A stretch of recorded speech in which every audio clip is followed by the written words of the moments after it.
지방선거를 앞두고 이번 주 수요일부터 사흘간 경기도지사 경선을 치릅니다. 이번 시간에는 대표적인 친문 주자로 알려져 있죠. 경기지사에 출사표를 던진 삼철 중에 한 분입니다. 전해철 민주당 의원과 인터뷰를 하겠습니다. 전 의원님 안녕하십니까?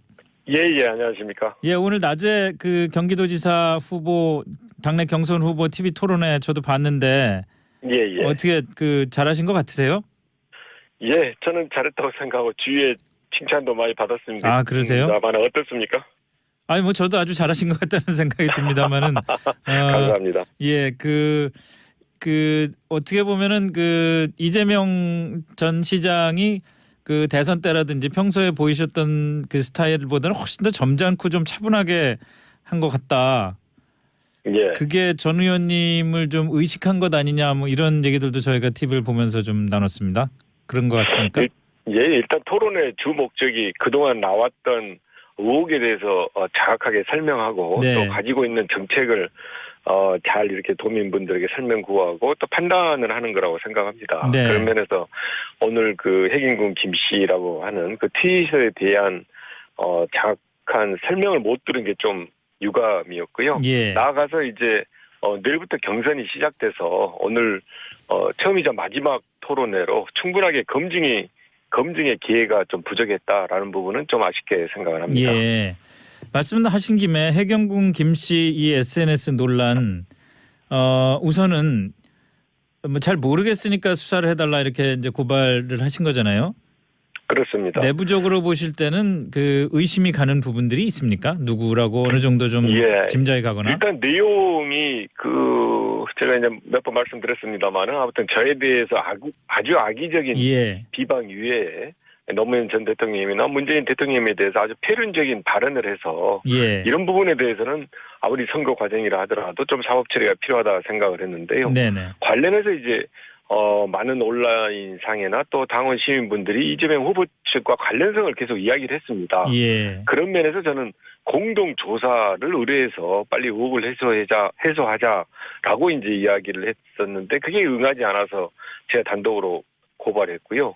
이제는 급기야 그 아이디나 또 이메일 계정 등이 이재명 후보 측과 아주 가까운 가족에 대한 것으로 이렇게 또 밝혀져서 그렇다 그러면 더더군다나 피해자 아니냐 그리고 의혹에 대해서 해명하는 게 필요하지 않냐라고 해서 제가 이야기를 했었는데 그 부분에 대해서 좀 사견치 않은 이유로 예를 들어서 피해자가 아니다라는 것은 저도 법률가입니다만은 그거는 맞지 않는 형식 논리인 거고요. 이미 밝혀진 전화번호 또 이메일 번호 등등을 따지면 이재명 후보 측의 가족 중에 한 분이 적어도 도용을 당했거나 또는 관련성이 상당히 나와 있어서 그 부분에 대한 의혹을 좀 더 분명하게 해명하는 게 자꾸 말씀드린 대로 본선 경쟁력을 키우기 위한 경선의 목적인데 오늘 역시도 분명하게 대답하지 않은 것에 대해서는 저는 굉장히 아쉬움이 남다라고 생각합니다.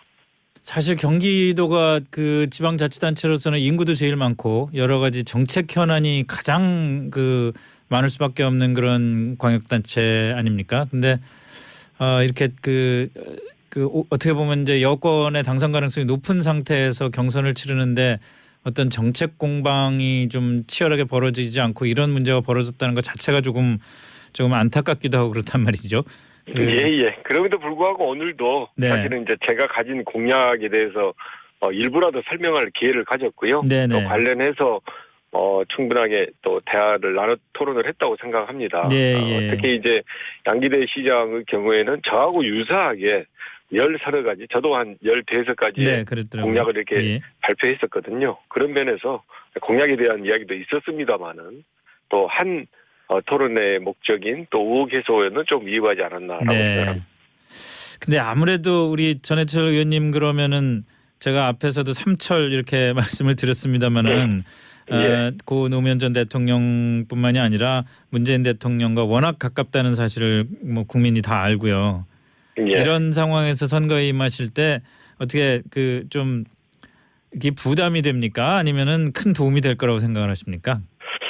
사실 유리 분리를 떠나서 제가 노무현 전 대통령을 모시고 쭉 이제 청와대에서 생활하고 이후에도 제가 이제 노무현 대통령을 보좌한 것이라든지 아니면 이제 또 관련해서 2012년 이후로 문재인 대통령이 이제 정치를 시작하실 때 가장 곁에서 보좌하면서 정권 교체까지 이뤘다는 것은 제가 유불리를 떠나서 쭉 생활했던 10수년의 저희 정치의 역전과 과정이었거든요. 예. 그래서 제가 이제 도민분들께 판단을 구할 때는 당연히 제가 쭉 해왔던 정치행 과정을 이야기 드리는 거기 때문에 네. 거기에 대해서 특별하게 제가 유불리라는 것은 제가 뭐 따져보기 어렵습니다만은 다만 두 분의 대통령을 모시고 일을 해왔고 지난 5월에 정권 교체까지 이룬 거에 대해서는 굉장히 긍지와 자부심을 느끼고 있습니다. 예. 근데 이게 그 뭐 전 노무현 전 대통령의 측근이었고 또 지금 현직 문재인 대통령의 아주 그 측근이다 이런 얘기를 들으심에도 불구하고 현실적으로 지금 전체적인 뭐 여론조사 나오는 것들 보고 그러면은 워낙 이재명 전 시장의 그 대중성 이게 높아서 그런지 여론이 그렇게 유리하지는 않다는 좀 느낌이 들더라고요. 보니까 수치상으로 봐도 그렇고.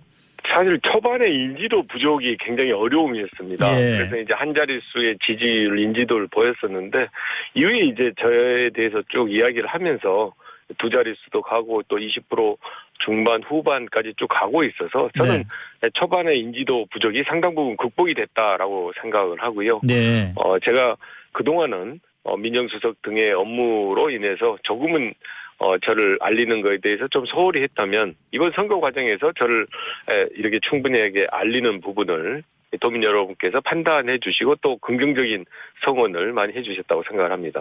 그러게 말입니다. 사실 뭐 홍보수석이나 정무수석 하셨으면 그나마 좀 얼굴을 알리셨을 텐데 하필 민정수석을 하셔서 그 어쨌든 그렇게 그 회복세를 보이고 있다고 생각을 하신다면은 앞으로 남은 기간 동안 뭐 며칠 남지도 않은 거 아닙니까? 그 사흘 남은 건데 사실상 결론이 날 때까지 어떤 그 전략을 갖고 그 임하실 계획이신가요?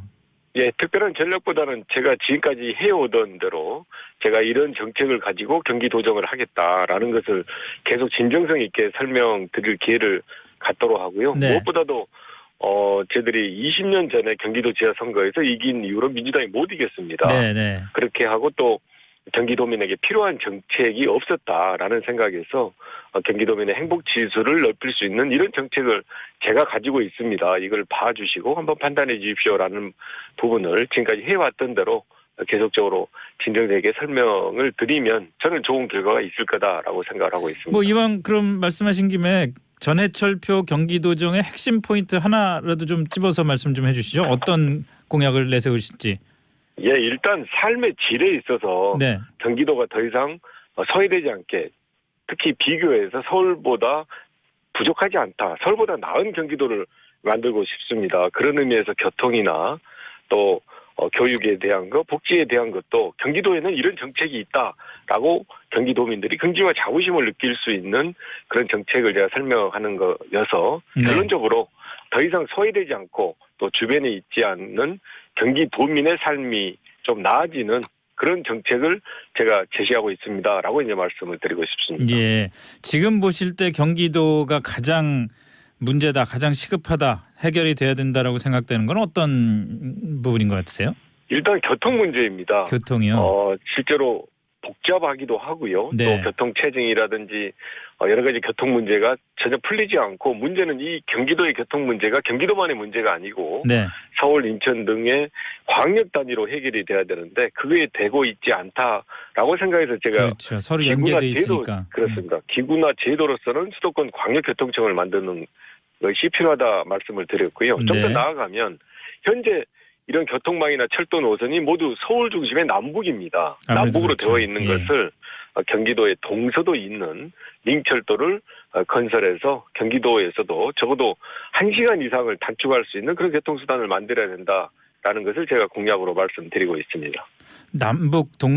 남북뿐만이 아니라 동서를 잇는 교통수단이다. 그렇습니다. 예산이 많이 들겠네요.